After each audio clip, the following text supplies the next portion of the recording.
গৌতম রাউত আমার দাদা। দাদা বাজার কিরকম হয়েছে? কেন? নমস্কার বন্ধুরা, আপনাদের পেছনে জয়দীপ পাল ব্লগসে স্বাগত জানাই। বন্ধুরা, আজকে এবার আমাদের কাছাকাছি জেলার দিলকুশ বাগানে নৌকা মেলার শেষ দিন। তো পূর্বে আমি দুটি ব্লগে দেখেছিলাম নৌকা মেলার কিছু দৃশ্য। তো আজকের ব্লগে আমি দেখা যাচ্ছি শেষ দিনের মেলার ভিড় সমাগম এবং ভিড়। আমি রয়েছি এখন এই গেটের মধ্যে, মেইন রোডের মধ্যে। এদিকে প্রবেশ আছে, মানে এখানে ঢুকবো আমরা। ভেতরে গিয়ে সম্পূর্ণ দেখাচ্ছি প্রেক্ষানোর মাধ্যমে। আর তার সঙ্গে আমরা দেখব যে এখানে যে মা মনসা দেবীর মূর্তি এবং এখানে পূজার গান কিছু রয়েছে। সম্পূর্ণ দেখবেন আজকের ব্লগে, আশা করি আপনার ভালো লাগবে। এবং এত ভিড় হয় এই ছোটো একটি জায়গার মধ্যে, দিলকুশ বাগানের মধ্যে খুব সুন্দর একটি মেলা, ঝাঁকালো একটি মেলা হয়ে থাকে। এই মেলাটা আপনারা দেখবেন, আপনার সঙ্গে থাকুন। আমরা এখন ভিতরে যাচ্ছি, তো সঙ্গে থাকুন।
বন্ধুরা, এই হলো আমাদের মা মনসা দেবী নৌকা মেলার।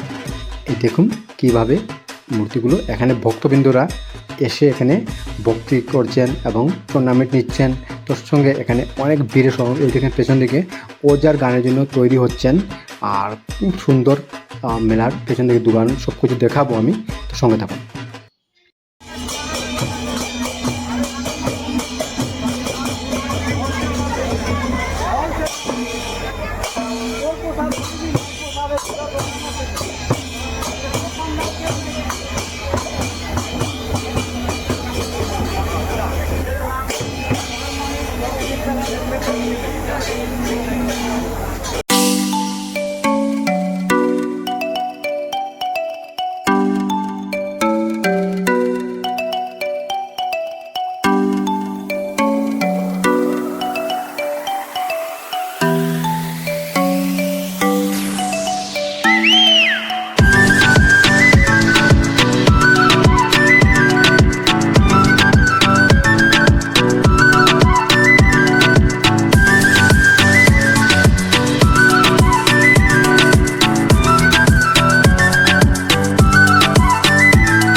বন্ধুরা, এই হলো উজার গান, যা আমরা সবাই জানি যে মা মনসা দেবীর যে পূজা যখন হয়ে থাকে তখন উজার গান একটা হয়ে থাকে। সেটা আমাদের নৌকা মেলার মধ্যে প্রতি বছরই লাস্ট ৩-৪ দিন এই উজার গান হয়েই থাকে। দেখুন এই উজার গান চলছে, এখানে এত ভিড় সমাগম ভক্তবৃন্দের এবং খুব সুন্দর পরিবেশ এ ধরনের হয়ে থাকে। প্রতিদিন দূর দূরান্ত থেকে মানুষরা এসে এখানে দেখে ভক্তবৃন্দরা।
বন্ধুরা ওই দেখো এখানে আছে নিউ রাহুত ব্যাগ হাউসের একটা শপ, যেটা আমরা কাছাকাছি লক্ষ্মীপুর মহকুমার দিলকুশ বাগানের নৌকা মেলার মধ্যে এটা বোয়ানি হয়েছে। আজকে মেলার শেষ দিন, আর এখানে প্রোপাইটার মানে দোকানদার গৌতম রাহুত আমার দাদা।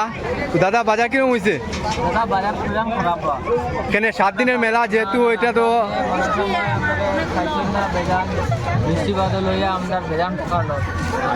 বৃষ্টি তো প্রায় সবার বাজার খারাপ করছে। তো আমি শুনলাম যে নিউ মাজন এই নৌকা বাজার প্রথম আইলাম এবার, আর আমি তো বাইরে থেকে ইম্পোর্ট করাইছি। আমি ভাবছিলাম না যে এরকম বলবো বাজার, আর সব মাল এই তো রয়েছে। মাল তো সবই রয়েছে, মানে দাদার কথা হয়েছে যে বাজার খুবই খারাপ হয়েছে। এবার প্রথমবার এবার নৌকা মেলা বইয়া প্রথমবারই লসের সামনা কিছু না, ব্যবসার লাভ লস হয় মনে এটা রাখে লাভ নাই। আরেকটা চ্যালেঞ্জ লইবা, আরেকটা সুযোগ আইব, আর না মানলে আর আমি আশা করি ভগবান একবার লসলে একবার লাভ দিব, আর ব্যবসার নিয়ম এটা। তবে তুমি দুঃখী হইও না দাদা, ঠিক আছে? ঠিক আছে, তো সুন্দর হইব। Thank you.